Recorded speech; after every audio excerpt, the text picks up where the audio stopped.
Section 4.3 is connecting f and f prime with the graph of f. So, first derivative test for local extrema. We've talked about this. So here's a graph. When f prime is greater than 0 and it's increasing, we have an absolute minimum to the left. When f prime is 0, we sometimes have a critical value. It's not always an extreme value. As f prime continues to increase, so the function is increasing all the way to here, where f prime is 0, but then it changes so that f prime is decreasing on the right. So that does create a maximum. When f prime changes from decreasing to increasing, and we have a 0, we get a local minimum. Undefined can sometimes be a max or a minimum. Again, the key here is that f prime changes from increasing to decreasing.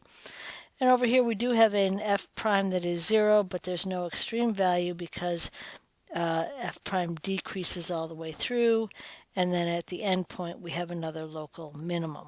So these are things we've been talking about already.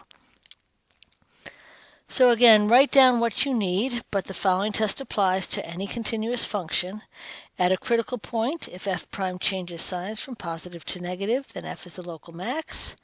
If f prime changes sign from negative to positive, there's a local minimum. If f prime does not change sign, then there is no local extreme at C, even though it's a critical point. At a left endpoint, if f prime is less than 0, or if f prime is greater than 0 for all x greater than the endpoint A, then f has a local maximum or minimum. At a right endpoint B, if f prime is less than 0, or the other case greater than, for all the x's less than b, then f has a local minimum. So endpoints, critical points, and how we can tell maximum or minimum extremas. All right, so here are examples of all the ones that we just went through. I'm not going to read everything. I want you to read through, make sure you know which rule applies to which situation graphically. And so again, change of signs leaves a local max. Change of signs at an undefined is also a local max. Local min, if we go from decreasing to increasing, whether it be at a 0 of the function or an undefined. If it doesn't change signs, we don't get an extrema. Again, showing both cases where f prime of c is 0 and where f prime of c is undefined. And then the endpoint situations. So write down as much of this as you need so that you have all of those rules clearly at your fingertips. So the first derivative test. Use the first derivative test to find local extreme values. So the first derivative test says that the first thing we're going to do is make sure that it is differentiable and that we find zeros. So f prime is a polynomial function. It's differentiable for everything. The critical points are the zeros, so setting that equal to 0, we get two critical values for this derivative. The zeros partition the x-axis into 3 intervals. We're going to use a sign chart so that you will say -3 and 3. We'll test f prime to the left of -3. If this becomes larger than -3, this becomes bigger and we have a positive. In between 3 and -3, this value will be smaller than 27. So we end up with a negative, and the same over here. So again, we've got increasing, decreasing, increasing. So once we've used our sign chart, the first derivative test and the sign of f prime tells us that there's a local maximum at -3, a local minimum at 3. And we can just plug in those values to our original function to find the value of the local max and min. Concavity. Now we're getting into second derivative. Concave up, if y prime is increasing, which will mean that y double prime is positive, and concave down if y prime is decreasing, y double prime is negative. So there's a picture, an example of concavity. The graph of a twice differentiable function is concave open, and this is what I just wrote on the last one, sorry, where y double prime is greater than 0, and concave down where y double prime is less than 0. So we're going to use the concavity test to determine the concavity of f of x equals x squared on the interval 2 through 8. Y double prime equals 2, it's always positive. The entire graph is concave up, and therefore it is also concave up on the interval 2 to 8. That should be something that you would recognize just from the parent function. This is just the function y equals x squared. It's concave up continuously.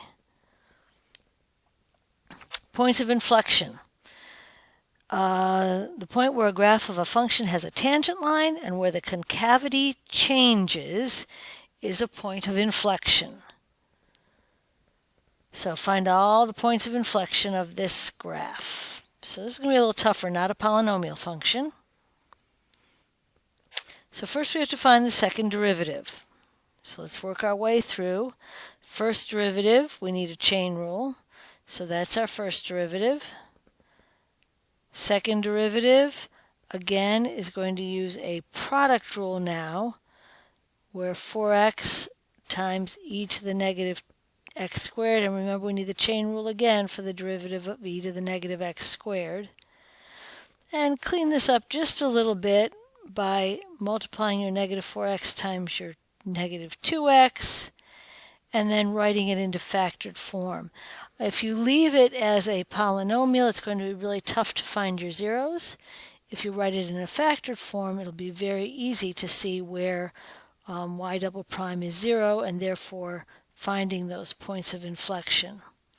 All right, 4e to the negative x squared is always positive. That's our first factor. This factor will change signs. So at x equals plus or minus the square root of 1/2, we can plug that back into our function to find the points of inflection. All right, I'm sorry, I thought they were going to do more. So again, then you could use a sign change table to see where we have our concave up, concave down, our extrema, or anything else. Okay, the second derivative test. So if f prime of c equals 0, and if f double prime of c is less than 0, that means concave down. The 0 means that there will be a change of direction that creates a local maximum. So this is the situation where we have something like this. That's a 0 derivative. So this is a point of a local maximum, concave down all the way through. If f prime of c equals 0 again, but now we have concave up, now we're going to run into the situation where our concavity is up, we have a 0, that's a local minimum. So here's an example again using the second derivative test. Find the local extremes. Nice polynomial function, f prime, f double prime. Critical points of plus or minus 2. Those come from this function here, plus or minus root 2. So we're going to test those. F double prime at negative root 2 is less than 0. Again, this point is a 0 of the function's derivative. Since the second derivative is less than 0, that means it's concave down, which means we will have a local max. Testing positive root 2, we have concave up. That's our concavity from the second derivative. We get our 0 from our first derivative, and that will be a local minimum.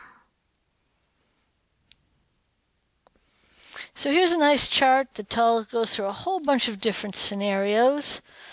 Differentiability, that means it's smooth and connected. The graph can rise or fall. If y prime is greater than 0 throughout, then the graph continually rises. Conversely, if y prime is less than 0 throughout, the graph will fall continuously. Y double prime is always greater than 0. It's going to be concave up. We don't know whether it rises or falls just from the second derivative. The same with our concave down. Could be concave down and rising, could be concave down and falling. So this would be concave up, y double prime is greater than 0. Rising, y prime is greater than 0. Still the concavity is up, but over here y prime is less than 0. So you can see that sometimes we need to look at both derivatives to determine exactly how the graph is going to look. Inflection point, y double prime changes signs. We go from concave up to concave down. Y prime changes signs and the graph has a local max or minimum. That can happen as well. Y prime equals 0. Y double prime is less than 0. It's always going to be a max. That was the cases we just looked at. And the same here when y prime is 0, but y double prime is greater than 0. So those are a lot of different scenarios. And that's it for the notes. We'll do some work on this in class.